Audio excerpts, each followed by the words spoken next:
In one of my last Theos, I reviewed Pilotwings for the Super NES, but here I got is Pilotwings 64 for the N64. Now, it's not on the Super NES, but the N64. So why don't we check it out? Ah, yes, Pilotwings 64, one of the launch titles for the Nintendo 64. So, when you start up the game, you got two files. Now, one of these has a vehicle and class, which you got Hang Glider, Rocket Belt, and Gyrocopter. And you got 4 classes each, Beginner, Class A, Class B, and Pilot class. Okay, so you pick a task, but you also get to choose your character. We got Lark, which for some reason, he looks like Nestor. Yeah, he looks like Nestor. Remember him? He was on Nintendo Power, which he also got his own comic strip called Nestor's Adventures, but he also appeared on Nestor's Funky Bowling for the Virtual Boy. But besides Lark, there's also Kiwi, Ibis, Goose, Hawk, and Robin.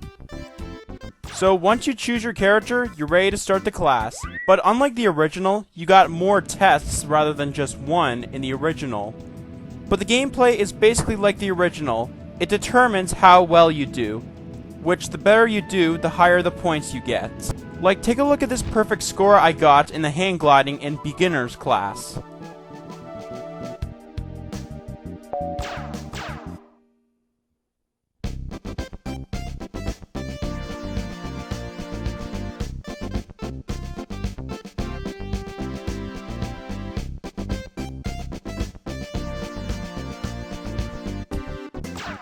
Hang Glider also had some other tasks too, like flying through rings, and of course taking screenshots and timing accuracy. Some levels also have these winds right there, which you can get more height if you go into that. This is recommended in some levels. Oh yeah, and make sure you don't go all the way up during that, because you'll end up decreasing some speed, which means you will lose control, so avoid that.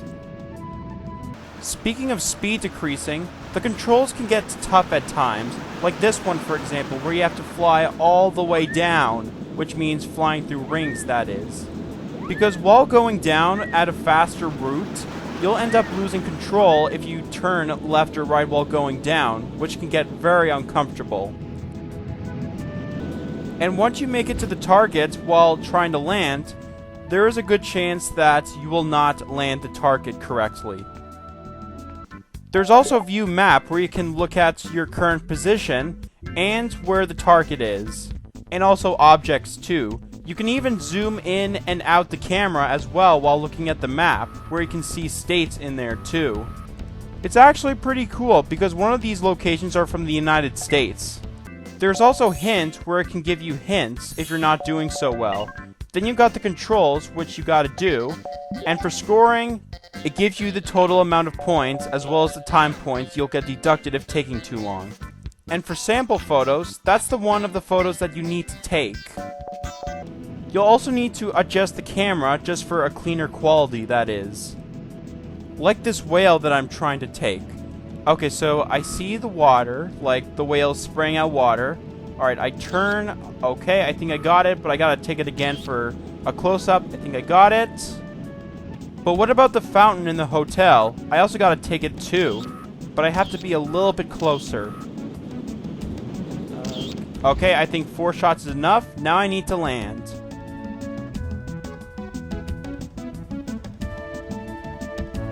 That's a bad landing there. You can also check your photos after the task, which will either give you an okay response or a best shot response.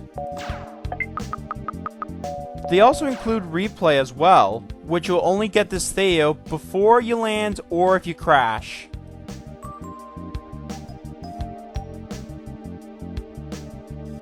And for Rocket Belt, that one is basically the same as the original, just with something new into it.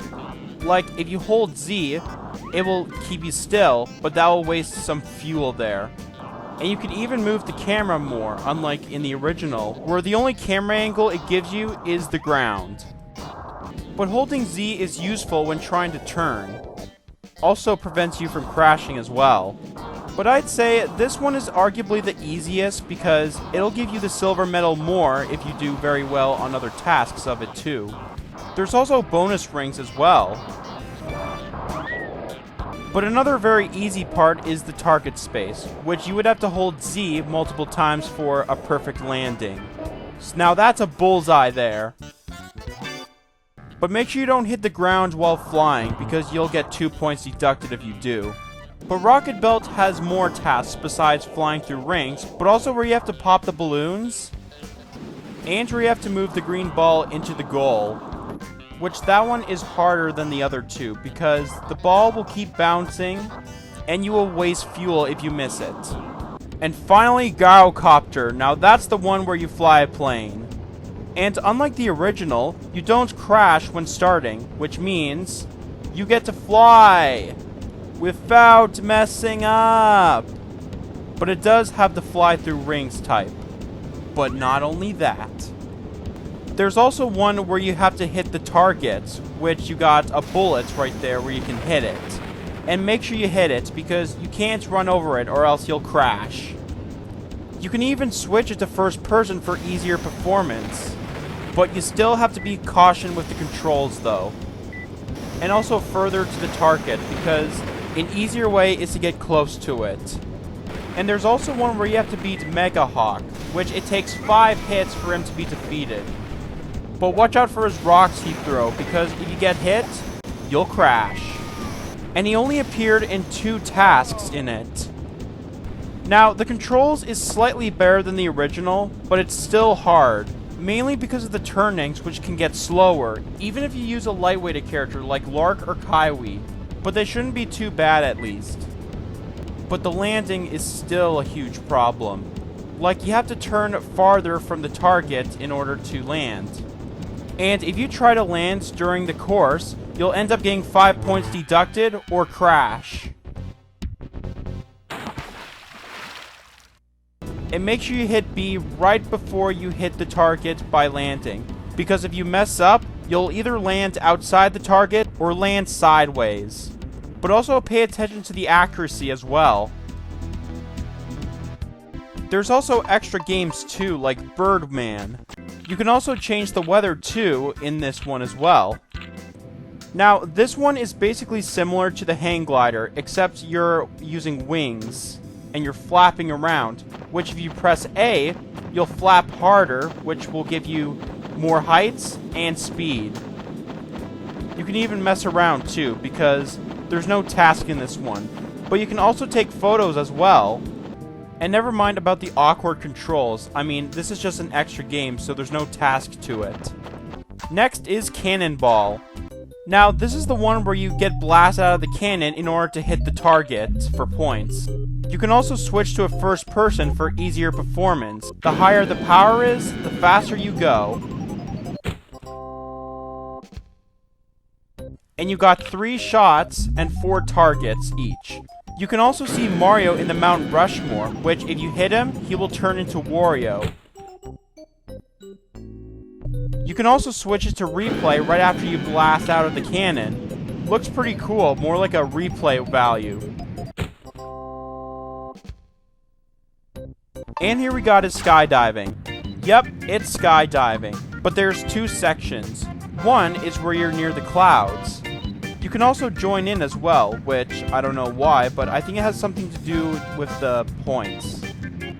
But once again, the controls can be awkward at times, because you have to hold on in order to do that. Right after that, you gotta do it again, but in a different way.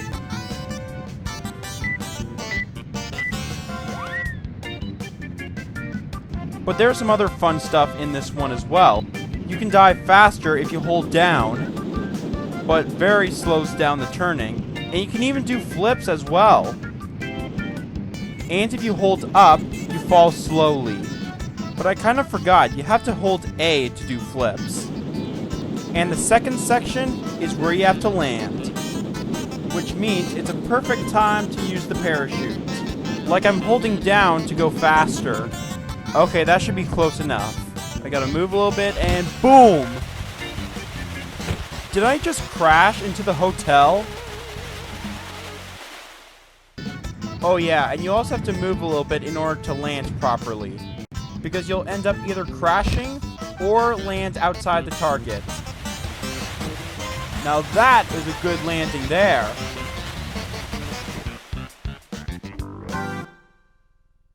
There's also Jumble Hopper, but unfortunately I don't have this unlocked at the time recording this, so I'm afraid I'm gonna have to skip it. Pilotwings 64 is a really fun Nintendo 64 game to try out, because it's one of the first two launch titles for the Nintendo 64, along with Super Mario 64, and it was a next-generation console, like it came out in September of 1996.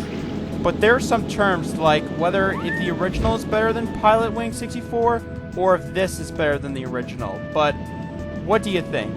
I'll let you decide.